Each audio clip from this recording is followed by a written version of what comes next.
Your exotic food host is back. See the history of Madrid right there. Okinawa is different, but crazy good. Bizarre Foods with Andrew Zimmern on Travel Channel. Hello, Bilbao. I wish I could be there with you in person, because if there's one thing I've learned in a lifetime of eating around the world, it's that the best conversations always happen around a table. I want to take a moment to recognize the United Nations Joint SDG Fund, Local 2030 Coalition, and the extraordinary leadership of the government of Spain for making this commitment real.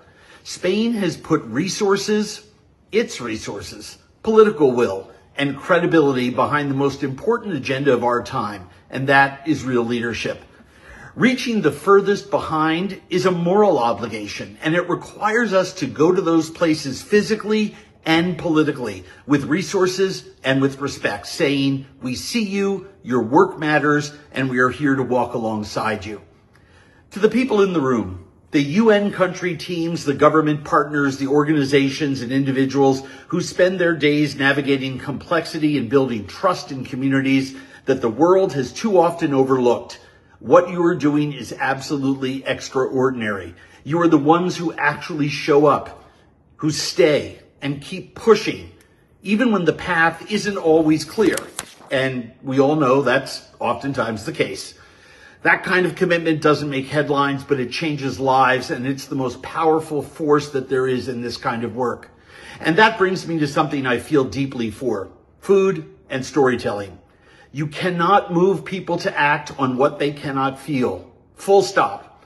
That is why storytelling is not a communications tool. It is a development tool. It shifts the narrative from statistics to human beings, from problems to possibilities. And that is when things get protected and funded.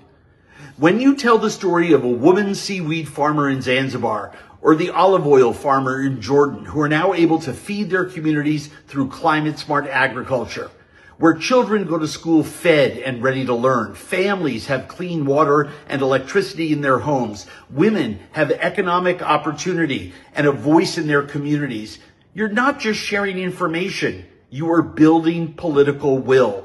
When food systems work in a just, sustainable, and resilient manner, then communities thrive. Food is the first language humanity has ever spoken, and the way a society feeds itself is a development strategy. So tell the stories, please. Tell them boldly and from the ground up, because that is where the truth lives. To everyone gathered in Bilbao, you are doing some of the most important work in the world. Don't underestimate it. Don't let the scale of the challenge make you forget the power of what you are building, one community, one story, one harvest at a time. Thank you.